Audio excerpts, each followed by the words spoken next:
The Centennial Committee they're two, that's right. separate, that planned all the events. Right. They culminated in Founders Day, and Bill was one of the co-chairs of that. And now we are chairing the Centennial Campaign, which is a fundraising.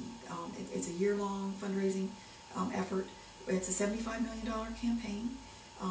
In the silent phase, which has just ended, we were fortunate through the generosity of our alumni donors and friends and corporate friends out there, have raised already $64 million.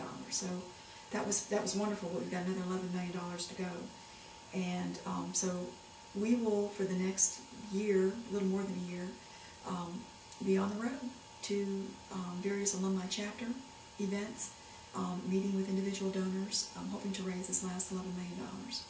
And the money will be will go to capital projects, some of which are already done.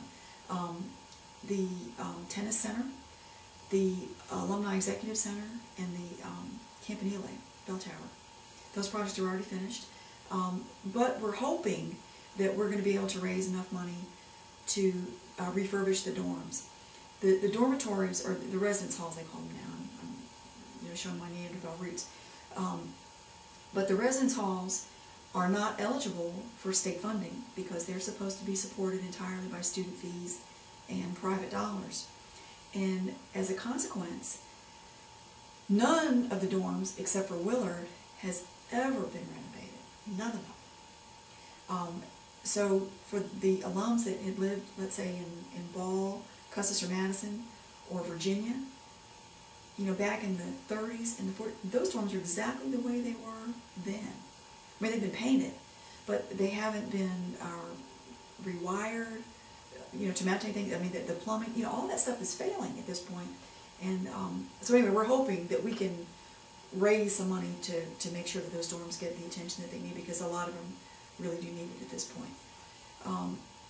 We're trying to raise money for professorships and endowed faculty chairs, and scholarships. Always trying to increase the endowment for those programs, so that the interest from those gifts can fund faculty salaries or faculty supplementary salaries. We can't. The foundation cannot establish a new position. They can't obligate the state for a new. The state has to do that, but the foundation can supplement the salary. But we can't entail upon the state, new Social Security, Medicare, health, and retirement benefits for a new position. I think a lot of people don't understand that. A lot of people think that if the foundation had a lot of money that they could spend on faculty salaries, that they could just come in and hire a whole bunch of people. And we can't do that. It has to be a state-funded position that then, we can help supplement the salary, and so that that person can make more money than the state can allow. But we can't just invent or create new positions.